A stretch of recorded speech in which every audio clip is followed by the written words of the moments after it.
Hello दोस्तों, welcome back. तो यार हम लोग कैलकुलस पढ़ रहे थे और कैलकुलस में हम लोग बहुत सारी चीज़ें पढ़ ली थी। जैसे फंक्शन को पढ़ लिया था, फंक्शन का ग्राफिकल रिप्रेजेंटेशन क्या होता है, और ग्राफिकल रिप्रेजेंटेशन में ही हम लोगों ने फिर कॉन्सेप्ट आगे के बिल्ड करे। जैसे ग्राफ में हम लोगों ने स्लोप के बारे में जाना, slope of A line, slope of A tangent. फिर ग्राफ में ही हम लोगों ने डिफ्रेंशिएशन को समझना स्टार्ट किया कि डिफ्रेंशिएशन का क्या मतलब होता है। फिर डिफ्रेंशिएशन का एप्लीकेशन यानी इसका अनुप्रयोग का एक चैप्टर मैक्सिमा एंड मिनिमा, इसको भी हम लोगों ने समझा कि मैक्सिमा मिनिमा क्या होता है, उसको भी हम लोगों ने ग्राफ में ही सीखा था। अब बारी आती है इंटीग्रेशन की, और फिजिक्स में ज़्यादातर डेफिनेट इंटीग्रेशन का यूज़ होता है। फिलहाल तो काइनेमेटिक्स में डेफिनेट इंटीग्रेशन का यूज़ है, लेकिन मैं आपको बताऊंगा कि इंटीग्रेशन होता क्या है। और एक्चुअली में इंटीग्रेशन को बहुत डीपली कि इंटीग्रेशन का मतलब क्या है, इंटीग्रेशन कहाँ से आया, इसका उपयोग क्या है, इसके लिए मैंने एक सेपरेट वीडियो बना रखा है जिसका जो थंबनेल है वो है व्हाट इज इंटीग्रेशन, इंटीग्रेशन क्या है। और उसको मैंने शुरुआत से बताया है, मैथमेटिक्स के पर्सपेक्टिव से बताया है। लेकिन अभी हम लोग जो इंटीग्रेशन की बात करने वाले हैं वो फिजिक्स के उपलक्ष्य में करने वाले हैं। फिजिक्स में चीज़ें हमें समझ में आए उस हिसाब से हम लोग इंटीग्रेशन को पढ़ने वाले हैं। लेकिन थोड़ी सी आपको यहाँ पर भी मैं फील दूंगा कि इंटीग्रेशन कैसे बना, इन्वेंट कैसे हुआ, थोड़ी सी फील दूंगा, तो मतलब लाइट वर्जन। तो इसको भी हम लोग ग्राफ में ही, इसीलिए मैंने कहा था कि फंक्शन को समझना बहुत ज़रूरी है, फंक्शन का ग्राफिकल रिप्रेजेंटेशन समझना बहुत ज़रूरी है। तो इंटीग्रेशन को समझते हैं और फोकस रहेगा कि ठीक है, चलिए आपके बताते हैं धीरे धीरे। तो सबसे पहले सबसे इंपॉर्टेंट चीज़ क्या होती है, एक्स वाई प्लेन को बनाना। तो वो हम लोगों ने बना लिया, ये एक्स एक्सिस है, ये वाई एक्सिस है। और कोई एक रैंडम मैं ग्राफ प्लॉट कर देता हूँ, ये ऐसा गया एक ग्राफ ऐसा दिखाई दे रहा है, एफ ऑफ एक्स कोई फंक्शन है, उसका ये ग्राफिकल रिप्रेजेंटेशन है। ये आपको दिखाई दे रहा है, अच्छा ये दिखाई दे रहा है, हाँ, और वीडियो में कुछ दिखाई दे रहा है, हाँ। तो ये आपको दिखाई दे रहा है और आपसे पूछा जाता है कि ये जो फंक्शन है एफ ऑफ एक्स है, इसका ए से लेके वी तक के बीच में जो भी एरिया अंडर द कर्व आ रहा है वो बताइए। इसके बीच में जो भी एरिया आ रहा है उसको मुझे बताइए। तो क्या आप इसके लिए कोई फॉर्मूला बना है? ये जवाब जो सवाल पूछा गया है कि ए से बी के बीच में जो अंतराल है, इसके जो एरिया अंडर द कर्व इसके बीच में आ रहा है, उसको उस एरिया को आप बताइए। तो क्या कोई फार्मूला इसलिए बना है? इसके लिए बना है कोई फार्मूला? नहीं बना है। तो हम लोग कैसे निकालेंगे इसका एरिया? तो कोई भी एक समझदार बच्चा या कोई स्टूडेंट कह सकता है कि भैया आपको इसका एरिया निकालना नहीं आता है, पर इसका तो एरिया निकालना आता है। मैंने कहा ये क्या है? ये तो एक सिंपल सा रेक्टेंगुलर, मतलब एक चतुर्भुज है। इसका एरिया क्या होता है? अगर ये L है और ये W है, मतलब लेंथ इंटू विड्थ होता है इसका एरिया, लेंथ इंटू विड्थ, ठीक है। तो इसका एरिया जानकर हम क्या करेंगे, इसके एरिया से इसका क्या मतलब? भैया ऐसी बहुत सारी स्ट्रिप आप उठाइए, ऐसी बहुत सारे जो चतुर्भुज आप उठाकर यहाँ पर रख दीजिएगा, तो क्या होगा, ये पूरी चीज़ ढक जाएगी और उसको हम जोड़कर एरिया निकाल लेंगे। मैंने कहा आइडिया अच्छा है, करके देखते हैं। तो सबसे पहले मैंने यहाँ पर एक बनाया, ये एक यहाँ बनाया,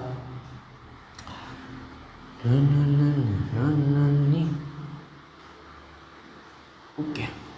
अब एक इसको भी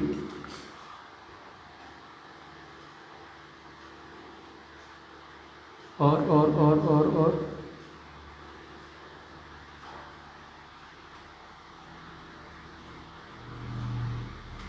ये देखो, ये अंदर बना दी है और कहा इसकी मोटाई है आप डेल्टा एक्स रखिएगा, ठीक है। इसकी मोटाई आप डेल्टा एक्स रखिएगा, ठीक। इतनी स्टेप्स हमने बना दी। अब इनको आप इनका एरिया निकालिए, उनको जोड़ दीजिए, तो इनका एरिया कुछ कैसा होगा, कुछ ऐसा दिखाई देगा। जैसे कि ये क्या है, ये जो इसकी लेंथ है, लेंथ क्या है, लेंथ है एफ ऑफ एक्स। अब एक्स क्या है, यहाँ पर ए है, तो सबसे पहले की लेंथ क्या आएगी, एफ ऑफ ए, गुणा कितना है इसका, ये जो विड्थ है वो कितनी है, डेल्टा एक्स है, प्लस। अब इस वाले का सीन क्या है, इस वाले का ये पॉइंट कितना है, मतलब ये जो दूसरी स्टेप आई उसकी लेंथ कितनी, उसकी लेंथ कितनी है भाई साहब, उसकी लेंथ है F of a plus delta x. इसकी लेंथ कितनी है, ए प्लस डेल्टा एक्स। तो इसकी वैल्यू होगी वो क्या होगी, F of a plus delta x.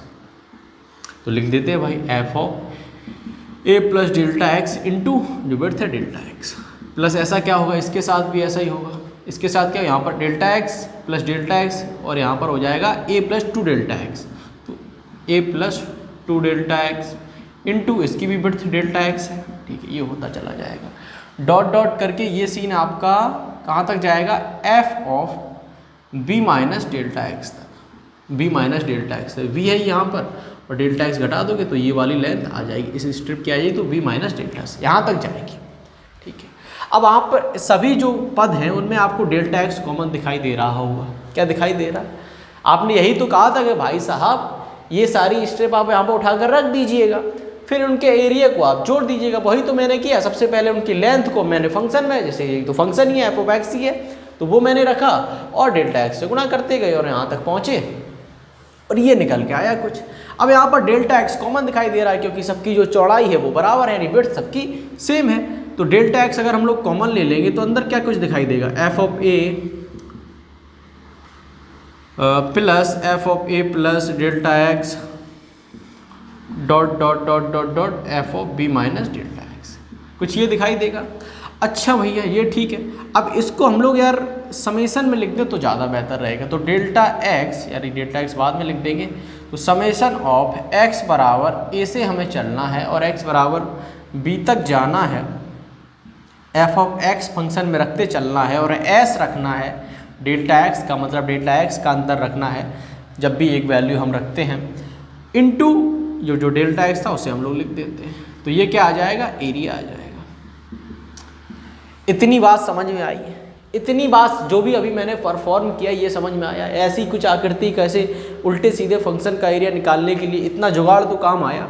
लेकिन एक और समझदार व्यक्ति ये भी सोच सकता है कि यार हमको क्या पागल समझो, है ना, हमको क्या पागल समझो आपने एरिया निकाला, अच्छी बात है, कोई जुगाड़ ढूंढी, कुछ तो किया आपने निकाला, लेकिन भाई साहब ये एरिया है एक्यूरेट नहीं है, एक्यूरेट नहीं, ये देखो ये फंक्शन से बाहर निकल रहा है और इतना तो गायब ही है, ये तो गायब ही हो गया, और ये देखो फंक्शन से बाहर निकल रहा है, ये भी गायब हो गया, इसका एरिया भी पता कहाँ गया, और ये देखो फंक्शन से बाहर हो गया और ये भी फंक्शन से बाहर हो गया और ये चीज़ से फंक्शन से बाहर है, तो एक्यूरेट नहीं है एरिया, एरिया निकाला है, जुगाड़ काम करी है, लेकिन एक्यूरेट नहीं है। एक्यूरेट कैसा हो सकता है, एक्यूरेट कैसे हो सकता है, कोई सोच कर बताए, समझ के बताए, थोड़ी देर सोच के लिए कैसे हो सकता है। कोई एक बंदा कह सकता है कि भाई साहब अगर ये स्ट्रिप आपने जो रखी है काफ़ी मोटी है, काफ़ी मोटी है, इस वजह से ये गैप दिखाई दे रहा है, काफ़ी मोटी है। अगर ये जो जैसे कि मान लीजिए कि अगर ये फंक्शन है, ऐसा कुछ है, इतनी मोटी आपने रखी है, डेल्टा एक्स की वैल्यू काफ़ी बड़ी है इसलिए ये विड्थ मोटी है, तो ये ग्लिच आ रहा है, ये कमी आ रही है एरिया में। अगर आप बहुत पतली स्ट्रिप रख दें, बहुत पतली, इतनी पतली कि कोई बता ही नहीं सके ये कितनी पतली है, समझ रहे मैं क्या कह रहा हूँ। इतनी पतली आप स्ट्रिप्स रखें कि कोई बता ही ना सके कि स्ट्रिप्स कितनी पतली हैं, फिर कुछ इस प्रकार का सीन दिखाई देगा, जैसे कि बहुत पतली हो जाएंगी, जैसे कि इतनी पतली आप यहाँ देखो, तो जो अंतर है यहाँ पर वो बहुत छोटा हो जाएगा, और बहुत पतली होती जाएगी तो जो अंतर बहुत छोटा चला जाएगा, छोटा चला क्या। अब मैंने कहा आपसे कि इतनी पतली, बहुत पतली का मतलब कि डेल्टा एक्स को आप 0 के बराबर कर दो भाई साहब, बस 0 के बराबर मत करो, 0 मतलब अप्रोच टू 0, टेंस टू 0 ही हो गया समझ लो, पर 0 नहीं हुआ। वही कैलकुलस की फील वाली बात है कि इतना डेल्टा एक्स को छोटा कर दो कि वो 0 के बराबर हो जाए पर 0 ना हो। ये क्या कह रहा हूँ, 0 के बराबर मतलब समझ रहे हो कि बहुत छोटा कर दो, बहुत छोटा। अच्छा, बहुत छोटा कर दोगे तो जो ग्लिच आ रहा है वो नहीं आएगा, जो कमी आ रही है वो नहीं आएगी, तो क्या करें, तो इसके लिए एक लिख दो भाई साहब की limit delta x tends to 0 f of x, summation का चिन्ह लगा दो। इस समेसन हमेशन जो मैंने आपको जो एस एफ एस लिखा है वो उस वीडियो में अच्छी तरह बताया, लेकिन ये भी सफिशियंट है। तो एक्स बराबर ए एक्स बराबर बी, और डेल्टा एक्स को हम लोग लिख देंगे डेल्टा एक्स ही लिखे रहने दें, एरिया। अब जो एरिया लिखा है डेल्टा एक्स टेंस टू 0 करने के बाद तो कितना है हमारे पास, वो थोड़ा एक्यूरेट आ रहा है, लेकिन अब हर बार तो ऐसे ही हम लोग लिखेंगे नहीं, तो हम लोग क्या बनाते हैं, इस चीज़ को हम लोग एक ऑपरेटर की तरह दिखा देते हैं, ये चिन्ह बनाकर, और यहाँ पर लिख देते हैं लोअर लिमिट, यहाँ पर अपर लिमिट लिख देते हैं, और बीच में फंक्शन रहता है। अब डेल्टा एक्स चूँकि बहुत छोटा हो गया तो हम लोग इसे डी एक्स बोल देते हैं, जैसा कि हम लोगों ने उसमें किया था डिफरेंशिएशन में। हम लोगों ने delta x upon delta y upon delta x को हम लोग लिखा था d y upon d x. तो ये आ गया आपका एरिया, समझिए भाई। तो इस तरह से किसी भी फंक्शन का हम लोग एरिया निकालते हैं इंटीग्रेशन की मदद से। ओके जी, ओके जी। एक एग्जांपल ले लेते हैं, एक एग्जांपल मान लें कि f of x equal to एक हमें फंक्शन दे रखा है केवल एक्स, यानी कि एक स्ट्रेट लाइन, कुछ इस प्रकार का फंक्शन हमें दे रखा है ये, और हमसे पूछा गया है कि आप 3 से लेके 6 तक के बीच में एरिया आप बताइए इसका, ये हमसे पूछा गया। ओके जी, तो हम क्या करेंगे, integration F of x d x 3 से लेके 6 तक। अब इसका क्या होता है, हाँ अब इसका जो जिस तरह डिफरेंस, जैसे मैंने आपको डिफरेंशिएशन बताया था कि फंक्शंस के अपने फॉर्मूले डेवलप करे जाते हैं, इसी प्रकार से डेवलप करे जाते हैं स्क्रैच से।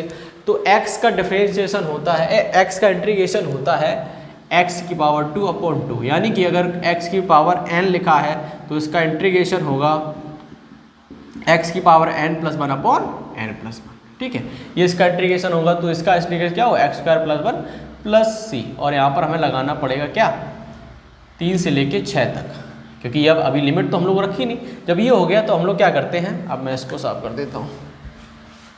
ओके ओके ओके, साफ हो जा। सबसे पहले हम लोग रखते हैं अपर लिमिट, यानी कि 6 का वर्ग y2 माइनस का चिन्ह लगाते हैं, और फिर लगते हैं लोअर लिमिट, यानी 3 का वर्ग बटे 2। अच्छा जी, अब 36 18 माइनस 9 4.5, यानी कि 13.5। आई एम राइट और नॉट? ये आएगा आपका एरिया यूनिट स्क्वायर, ये आपका एरिया आ जाएगा भाई साहब इस फंक्शन का। ठीक है, तो हम लोग क्या करते हैं, इंटीग्रेशन का जो डेफिनेट इंटीग्रेशन है, ये जो डेफिनेट होता है मतलब कि डिफाइंड होता है कि आपको किसी एक अंतराल के बीच में किसी का एरिया निकालना होता है, कुछ भी करना होता है। लेकिन एक होता है इनडेफिनेट इंटीग्रल, जिसका कोई डिफाइंड नहीं होता कि कहाँ से कहाँ तक आपको किसी का इंटीग्रेशन करना है। और इसी की जैसे कि साइन एक्स का जो फंक्शन होता है उसका डिफरेंशिएशन होता है माइनस कॉस एक्स, और कॉस एक्स का जो डिफरेंशिएशन कॉस एक्स का इंटीग्रेशन होता है, मैं लिख ही देता हूँ यार, इन्हें मैं लिख ही देता हूँ ट्रिग्नोमेट्री फंक्शंस के। लेकिन आपको ये फील समझ में आई होगी, आई होप कि आपको ये चीज़ें समझ आई होगी कि इंटीग्रेशन होता क्या है। अब आप फॉर्मूला आप देख भी सकते हैं अपनी किताब में, से बहुत सारे फॉर्मूले होते हैं इंटीग्रेशन को परफॉर्म करने के। मैंने आपको y बराबर x सबसे सरल फंक्शन का इंटीग्रेशन करके भी बता दिया है ना।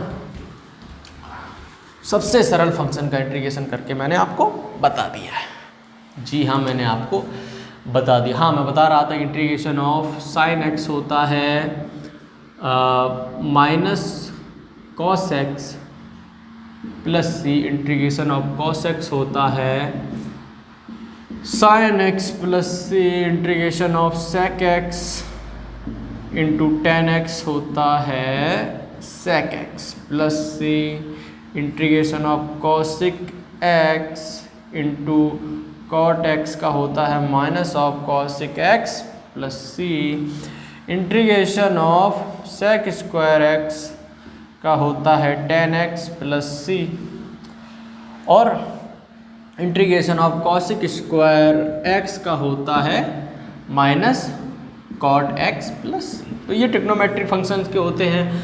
Integration of 1 upon x d x होता है आपका लॉग एक्स, और इंटीग्रेशन ई की पावर एच डी एक्स का होता है ई की पावर एक्स।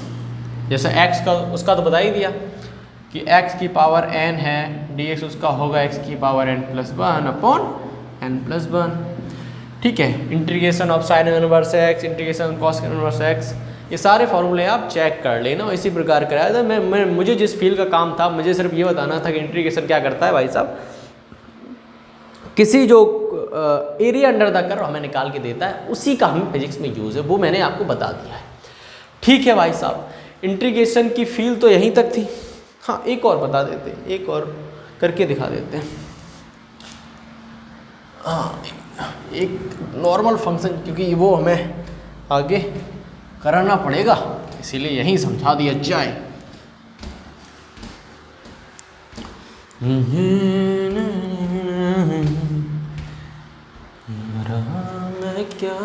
करूँ, जैसे y बराबर है आपके पास x cube plus 2x² plus 3, आपके पास कोई फंक्शन है, आप क्या करते हैं इसका इंटीग्रेशन करते हैं dx, इंडेफिनेट है मतलब कोई डिफाइंड नहीं कहाँ तक करना है, तो इसका करेंगे तो कितना आएगा x की पावर n यानी x की पावर n+1/n+1, तो सबसे पहले लिख लेते हैं फिर करेंगे।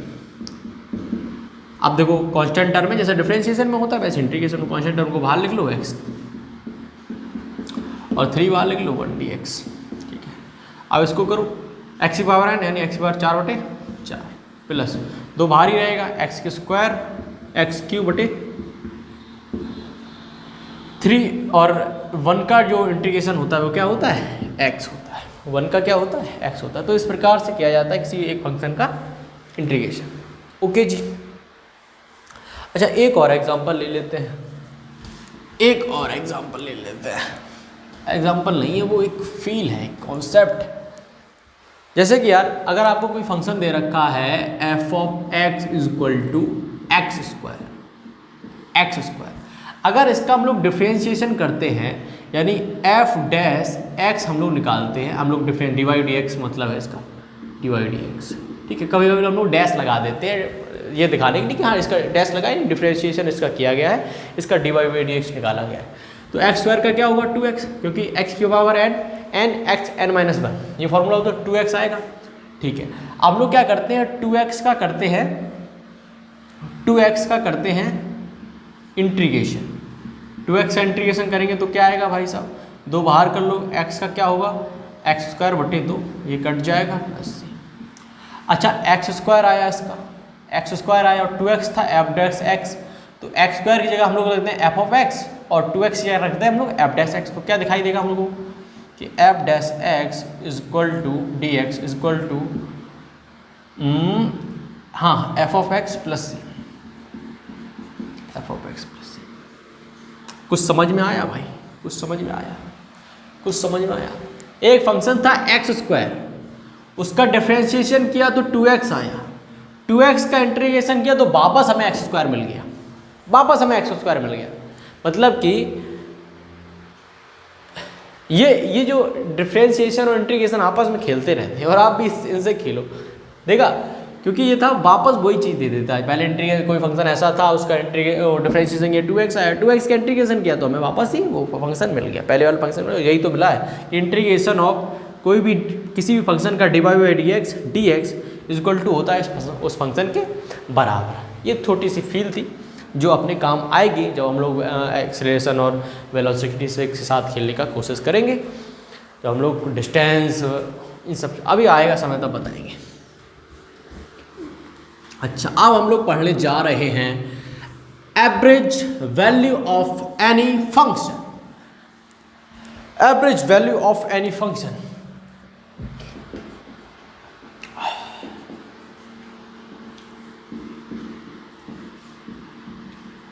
Average value of any function, इसका क्या मतलब है।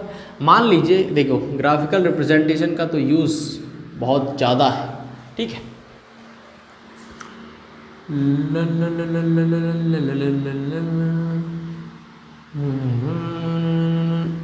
ठीक है, ओके जी। मान लीजिए कि कोई आपको ऐसा फंक्शन दिया जाता है, ये आपको फंक्शन दिया जाता है f(x), काफ़ी बदतमीज सा फंक्शन है, सांप सा बना दिया मैंने, ठीक है। ये x है, ये f(x) है, ठीक है। और आपको कोई अगर आपको एवरेज पूछा जाए, सबसे पहली बात मैं पहले भी बता चुका हूँ, जब भी एवरेज पूछा जाए तो एक इंटरवल की बात होती है। आपको कोई एवरेज किसी इंटरवल पर पूछा जाता है, किसी एक अंतराल पर पूछा जाता है, तो आपको बता दिया कि x = a से लेके x = b के बीच में इस फंक्शन का एवरेज वैल्यू बताइए, इस फंक्शन की एवरेज वैल्यू बताइए। एवरेज वैल्यू का मतलब क्या होता है, अगर एक क्लास में तुम एक राम हो और आप हैं, राम के 100 नंबर आए, आपके 50 आए, नहीं आपके 100 आए, राम के 50 आए, तो तुम दोनों का एवरेज मार्क्स कितने आए, 50 + 100, 150/2, यानी तुम दो ही तो 75, एवरेज मार्क्स कितना हो गया 75 हो गया। इसीलिए फंक्शन की वैल्यू कभी इतनी है, फिर बढ़ जाती है, फिर कम हो जाती है, फिर बढ़ जाती है, फिर कम हो जाती है, मतलब घटती बढ़ती रहती है। और एवरेज कितनी होगी, एक ऐसी वैल्यू होगी जो मैं एक एग्जांपल लेना चाहूँगा, एक ऐसी वैल्यू होगी उसको समझाने के लिए। मान लीजिए कि एक कार है, यहाँ लगा देता हूँ। एक कार है ए, एक कार है बी, मतलब नहीं, एक जगह है ए, एक जगह है बी। एक कार चलना स्टार्ट करती है, कोई भी रैंडम अपनी स्पीड रखती है, कभी 60 चला रहा है, कभी 50 चला रहा है, कभी 100 पे चला रहा है, कोई रैंडम स्पीड रखता है और वो 100 किलोमीटर की दूरी तय करता है, 100 किलोमीटर की दूरी तय करता है और उसको वो टाइम लेता है 1 घंटा, 1 आवर टाइम लेता है। एक घंटे के अंतराल में, 1 घंटे के अंतराल में वो 100 किलोमीटर दूरी तय कर लेता है कोई भी स्पीड से। अब इसकी एवरेज स्पीड कितनी है कि टोटल डिस्टेंस कितनी ट्रैवल करी, टोटल टाइम कितना लिया, डिस्टेंस अपॉन टाइम, यानी 100 किलोमीटर पर आवर। तो इसकी एवरेज स्पीड कितनी है, 100 किलोमीटर पर आवर। अच्छा जी, ठीक है, मान लिया, आपकी इस बात को मैंने मान लिया। अच्छा, तो इस फंक्शन की कोई x बराबर a से लेके b तक, इस फंक्शन की भी कोई एवरेज वैल्यू होगी। जिस प्रकार इस कार की भी तो ऊपर नीचे कर रहा था ये स्पीड, इसी प्रकार ये फंक्शन भी ऊपर नीचे कर रहा है। अगर कार की average value 100 kilometre per hour है, इसकी भी कोई होगी। तो मान लेते हैं कोई एवरेज वैल्यू इसकी यहाँ पर है, यहाँ पर कोई है एफ ऑफ एक्स की कोई एवरेज वैल्यू है। तो एवरेज वैल्यू तो यार कांस्टेंट होगी, एवरेज वैल्यू 100 किलोमीटर कांस्टेंट ही तो है, तो कांस्टेंट होगी यानी सीधी एक लाइन होगी कांस्टेंट वैल्यू। अब इसके बीच में जो, इनके बीच में जो एरिया होगा, इसके बीच में जो एरिया होगा वो इस वाले जो ग्राफ के बीच के एरिया के बराबर होगा। क्यों होगा, क्यों होगा? मान लीजिए ये कार तो डायरेक्ट 100 किलोमीटर पर आवर से चलेगी तो भी 1 घंटे में पहुंच जाएगी, 100 किलोमीटर दूरी तय कर लेगी। और एक कार कभी 120 किलोमीटर की रफ्तार पकड़ रही है, 180 किलोमीटर की रफ्तार पकड़ रही है, तब भी वो 1 घंटे में 100 किलोमीटर दूरी कर रही है। दूरी तो सेम ही तय कर रही है, यानी कि दोनों का एरिया तो सेम ही होगा, यानी कि एरिया ऑफ 1 बराबर होगा एरिया ऑफ 2। ठीक है, ये दोनों बराबर होंगे। अच्छा, एरिया बराबर होंगे, हाँ बात सही है भाई, एरिया बराबर होंगे क्योंकि डिस्टेंस तो सेम ही ट्रैवल करनी है, टाइम इंटरवल एक ही वर्क का है, यानी ए से बी से के बीच में हमें करना है। अच्छा, तो इसे कैसे लिख सकते हैं, तो इसे कैसे लिख सकते हैं? तो हम कह सकते हैं कि इसका एरिया कितना होगा, इसका एरिया कितना होगा, इसका एरिया होगा एवरेज ऑफ फंक्शन का एवरेज गुणा में है कितना, गुणा में ये वाला ये इंटरवल है, क्योंकि ये इसका गुणा, इसका एरिया क्या होगा, ये कितनी लंबाई है, लेंथ कितनी है और विड्थ कितनी है, तो विड्थ कितनी है a माइनस बी। ठीक है, बराबर इसका एरिया कितना होगा। अब एरिया अंडर द ग्राफ अभी भी पढ़ा है कि इंटीग्रेशन से निकल आएगा, तो a लोअर लिमिट कितनी, a b F of x और dx, तो ये हो गया एरिया। तो ये कितना आएगा एवरेज फंक्शन की value, f of x is equal to a से लेके b तक f of x d x बटे a माइनस बी। अच्छा, a माइनस बी को हम लोग ऐसे लिख सकते हैं, लिख सकते हैं, लिख सकते हैं, क्यों नहीं लिख सकते? यहाँ पर 1 है तो इसका डिफरेंशिएशन कितना होगा, x होगा, a बटे बी, तो b माइनस ए। एक्चुअली मुझे b माइनस ए ही करना था, मैंने यहाँ पर गलत किया है, b माइनस ए। ठीक है, b माइनस ए, क्योंकि इस पूरी लेंथ में हमें ये वाली लेंथ घटानी, तभी हमें ये लेंथ मिलेगी, तो b माइनस ए। तो इसे हम लोग लिख सकते हैं इस प्रकार से। ओके जी, तो ये आ गया हमारा एक फॉर्मूला जो कि किसी फंक्शन के एवरेज को हमें बताएगा। यानी कि सबसे पहले क्या, एरिया अंडर द, जिस फंक्शन का हमें एवरेज वैल्यू निकालना है, सबसे पहले उसका एरिया अंडर द कर्व निकालेंगे, फिर उसको भाग कर देंगे हम लोग किससे, b माइनस ए से, b माइनस ए से। ठीक है भाई, समझ में आ गया भाई क्या होता है average value of any function. Okay जी, बाय बाय जी। अब आगे बढ़ते हैं, आगे हम लोग वेलोसिटी पर चर्चा करेंगे, वेलोसिटी, एक्सेलरेशन वगैरह आगे बढ़ेंगे काइनेमेटिक्स में, है ना।